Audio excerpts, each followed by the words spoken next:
नमस्कार स्टूडेंट्स, नया session CBSE के लिए शुरू हो चुका है और आप सभी नई क्लास में एडमिशन ले भी चुके हैं। अब हम लोग फ्रेशर्स के लिए, नए स्टूडेंट्स के लिए जिन्होंने कि अपने क्लास को प्रमोट किया है, उनके लिए एक नए सिरे से वीडियो पर हम लोग क्लास पे आते हैं।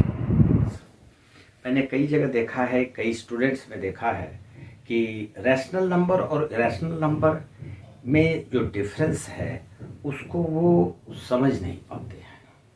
तो आज हम लोग इसी टॉपिक पर बात करेंगे, लेकिन एक रिक्वेस्ट है तुम लोगों से कि वीडियो को क्लिक करके भगाओगे नहीं। रैशनल और इरेशनल नंबर में जो डिफरेंस है उसको वो अच्छी तरह समझ नहीं पाते हैं। आज मैं कोशिश करता हूँ कि आप सभी रैशनल और इरेशनल नंबर को अच्छी तरह समझ लें। कुछ नंबर्स मैंने यहाँ पर लिखा है 1, 2/5, 0, -6/7, √2 और √3। तो हम लोग सबसे पहले चलते हैं, हमारा टॉपिक है रैशनल नंबर।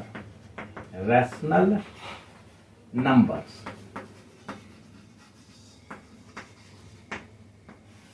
सबसे पहले इस पे आते हैं, रैशनल नंबर्स है क्या। तो रैशनल नंबर सीधा याद रखो कि रैशनल नंबर हम उस नंबर्स को कहेंगे जिसका कि फॉर्म a/b के रूप में हो।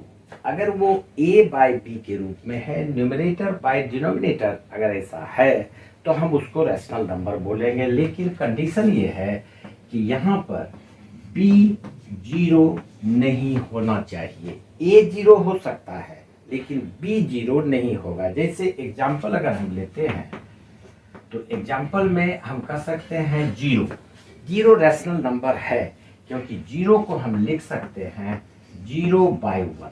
यहाँ पर हम देखते हैं कि इसका डिनोमिनेटर 0 नहीं है, न्यूमरेटर 0 हो सकता है।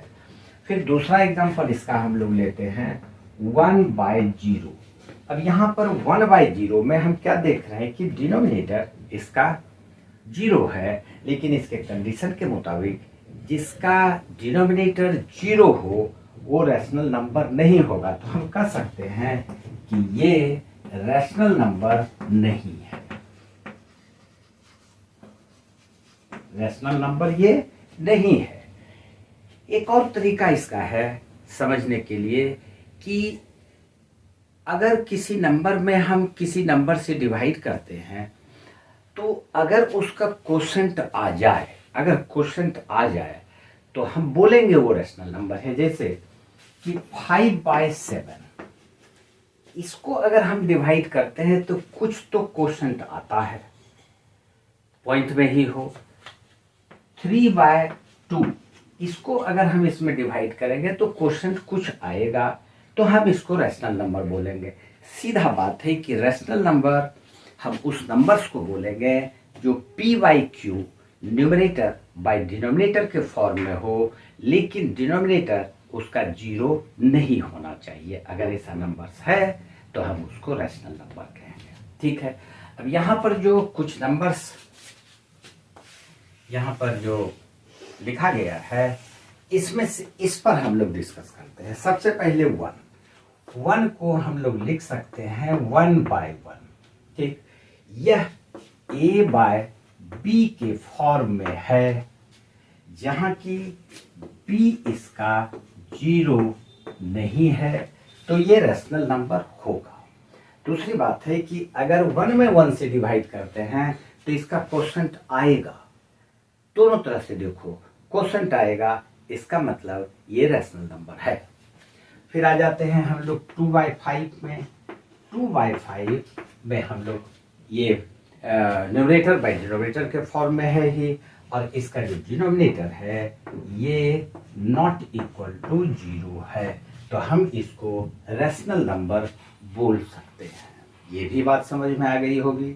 अब चलते हैं 0 पर हम लोग पहले ही डिस्कस कर चुके थे कि 0 को हम लोग 0/1 लिख सकते हैं, और अगर 0/1 है तो डिनोमिनेटर अगर उसका ग्रेटर नॉट इक्वल टू 1 है तो हम उसको रैशनल नंबर बोल सकते हैं। तो ये रैशनल नंबर आ गया। ये निगेटिव इंटीजर है। 6/7 नेगेटिव। ठीक, अब यहाँ पर कंडीशन उसका क्या है कि डिनोमिनेटर उसका 0 नहीं होना चाहिए। ऐसा तो कहा नहीं गया था कि वो निगेटिव नहीं हो, ये बात नहीं है। वो निगेटिव हो सकता है, पॉजिटिव हो सकता है, नेगेटिव हो सकता है, लेकिन डिनोमिनेटर 0 नहीं होना चाहिए। अगर डिनोमिनेटर 0 नहीं है तो वो रैशनल नंबर होगा, यानी कि ये भी रैशनल नंबर है। तो ये था रैशनल नंबर।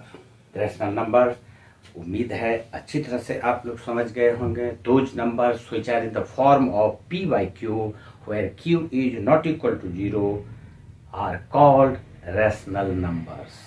ठीक, रैशनल नंबर समझ में आ गया होगा, समझ गए ना? ठीक, अब यहाँ पर दो नंबर और है, √2 और √3।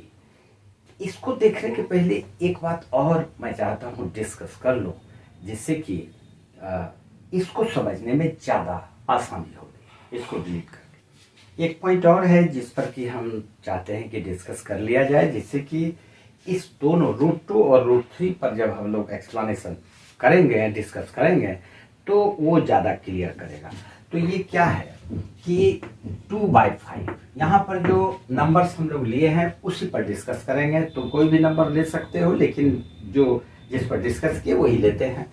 2/5 ऐसा करते हैं, 2 में 5 से डिवाइड करते हैं, 2 में 5 से डिवाइड करते हैं। 0 दिए, डेसिमल दिए और यहाँ पर 0 दे दिए। अब इसको हम कटा सकते हैं 20, तो ये कट गया, यानी कि क्वोशेंट इसका ये आ गया। हम कह सकते हैं कि यह 0.4 है और इसका जो ये रिमाइंडर है वो रिमाइंडर 0 है, यानी कि ये टर्मिनेट कर गया। हम इसको बोल सकते हैं टर्मिनेटेड। टर्मिनेटेड, टर्मिनेटेड का मतलब वो टोटली कट जाए। ठीक, एक और एग्जांपल देते हैं। 25 और इसको डिवाइड हम करते हैं 4 से कर लेते हैं। 4, 6, 24, 1। ठीक, अब यहाँ पर ये तो कटने वाला है नहीं, क्योंकि इसका रिमाइंडर इससे छोटा हो गया। रिमाइंडर 1, डिवाइजर 4, तो क्या करेंगे, इसको हम लोग एक 0 दे देते हैं और यहाँ पर डेसिमल दे देते हैं। तो ये आ जाता है 428 2 0, और अब ये कट के हो जाएगा 20।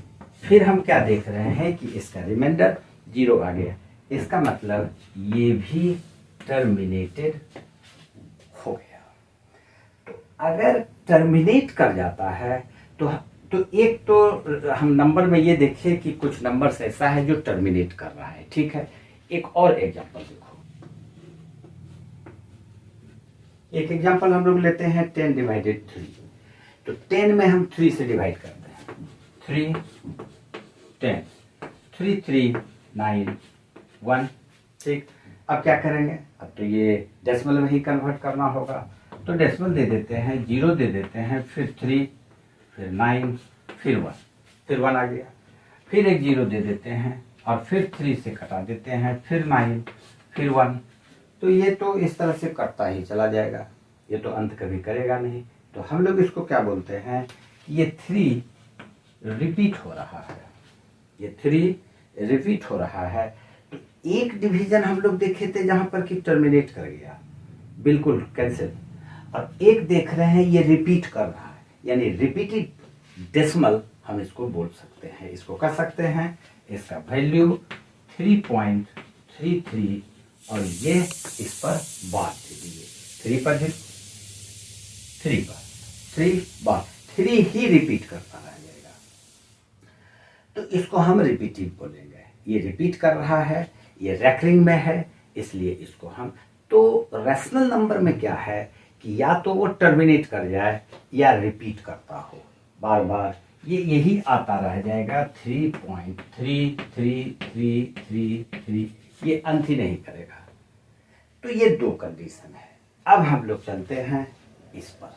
ठीक है, ये जो दो नंबर्स बचा हुआ है √2 और √3, इस पर डिस्कस करते हैं और इसका डिफिनेशन हम लोग बाद में देखेंगे, पहले इस पर बात कर लेते हैं। √2 इसका वैल्यू निकालते हैं। तो वैल्यू कैसे निकालेंगे? 2 का स्क्वायर रूट निकालेंगे। तो 2 का स्क्वायर रूट निकालेंगे 1.2 एक पेयर लिए, फिर एक पेयर लिए, फिर एक पेयर लिए, इस तरह से लेके इसका हम लोग स्क्वायर रूट निकालते हैं। तो इसका जब स्क्वायर रूट निकालते हैं तो ये 1 से कटेगा, 1 1 2 1, और फिर यहाँ पर डेसिमल है, डेसिमल आ गया तो यहाँ हम लोग डेसिमल दे देंगे और 00 वाला पेयर इसका उतार लेते हैं। अब इसको हम लोग कटा लेते हैं 4 से, 4 4 4 16, 4 2 8 1 9, तो ये 4 यहाँ आ जाता है। फिर ये आ गया 4 और फिर अब की बार ये पेयर उतार लेते हैं, यहाँ पर आ गया 28। ठीक है, अब क्या करते हैं, अब कितना से कटेगा? अब ये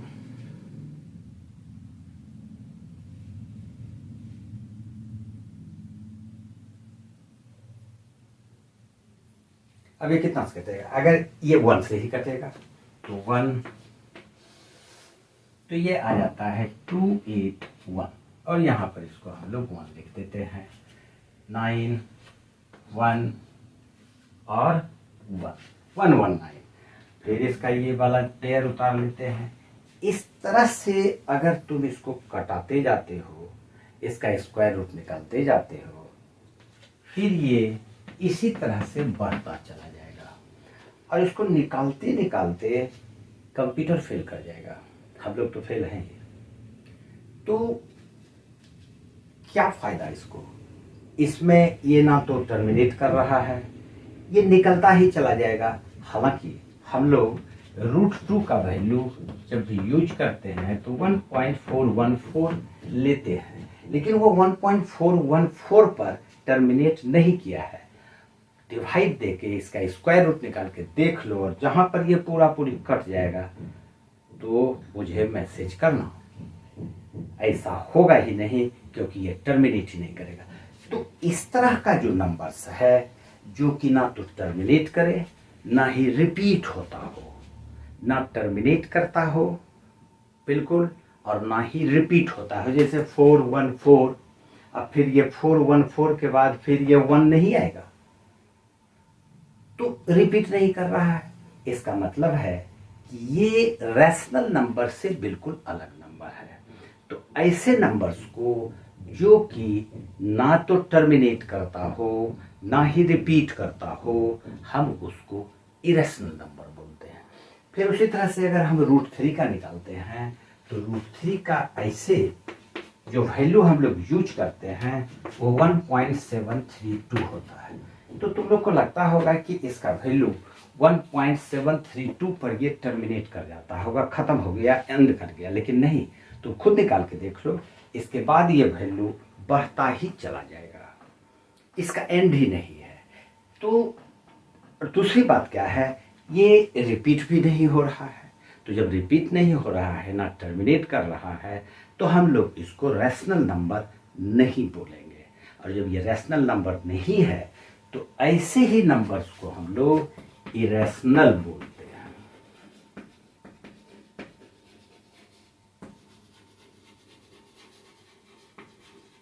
ये नंबर्स इरेशनल नंबर्स कहलाता है। तो इस प्रकार से हम कह सकते हैं कि वो नंबर्स जो रैशनल नहीं है, जिसका कोशेंट नहीं निकल सकता हो, जो टर्मिनेट नहीं करता हो, हम उसको इरेशनल नंबर बोलेंगे।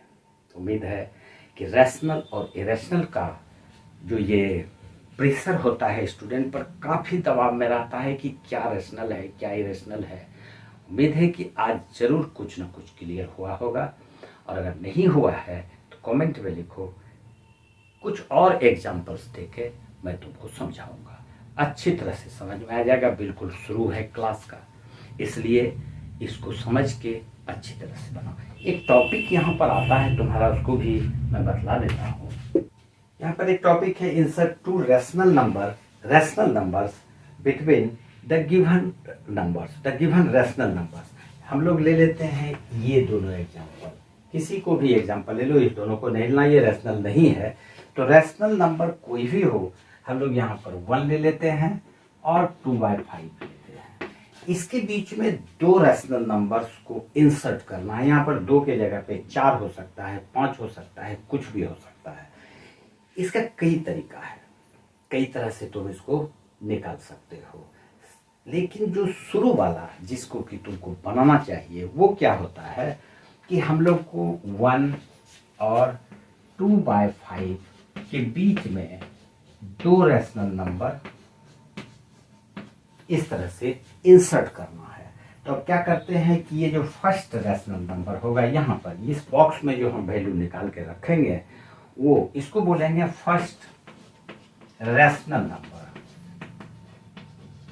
First rational number between 1 and 2/5।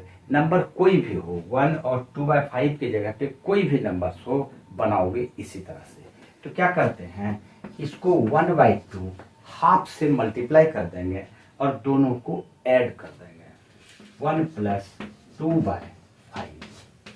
तो ये आ जाता है 1/2, 5 + 2 7/5, यानी यह आ गया 7/10।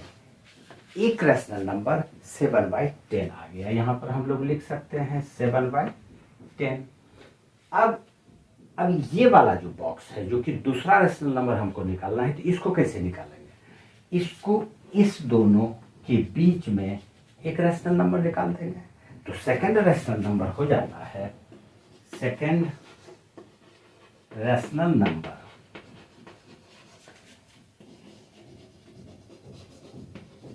is equal to 1/2 into 7/10 plus 2/5। और इसको सॉल्व करने के बाद तो निकाल ही सकते हो। इसका एलसीएम ले लेंगे, 1/2 से मल्टीप्लाई कर देंगे, निकल जाएगा। रैशनल नंबर्स के बीच में जो इंसर्ट करने के लिए रैशनल नंबर आएगा उसका आंसर बुक में नहीं भी मिल सकता है, ये ध्यान में रखना। मैंने कई स्टूडेंट्स को देखा, वो काफ़ी परेशान हो जाते हैं कि बनाया तो सही है लेकिन आंसर नहीं आते हैं, क्योंकि इस क्वेश्चन में तुम इसके बीच में ये नंबर लिख रहे हो, लेकिन कोई तो होगा जो कि इसके बीच में एक नंबर निकाला हो, तो फिर आंसर कहाँ से मैच करेगा? तो आंसर डिफर कर सकता है, लेकिन तरीका है कोई भी दो रैशनल नंबर हो तो उसके बीच में जो एक रैशनल नंबर रखा जाएगा उसका formula 1/2 into X plus Y, यहाँ पर कि ये एक्स और वाई दो गिवन नंबर्स होगा, दो गिवन रैशनल नंबर्स होगा, और उसको 1/2 से मल्टीप्लाई कर लेंगे, निकल जाएगा। उम्मीद है ये टॉपिक आज का अच्छी तरह से समझ में आया होगा। अगर प्रॉब्लम हुआ हो तो कमेंट में ज़रूर लिखो, हम उसको देखेंगे। लाइक कर दो और रेगुलर पढ़ाई करो, और किसी भी वीडियो को कंप्लीट देखो, पूरा देखो, जिससे कि तुम अच्छी तरह से समझ सको। ठीक है, आज इतना ही। नेक्स्ट वीडियो में फिर हम लोग मिलते हैं।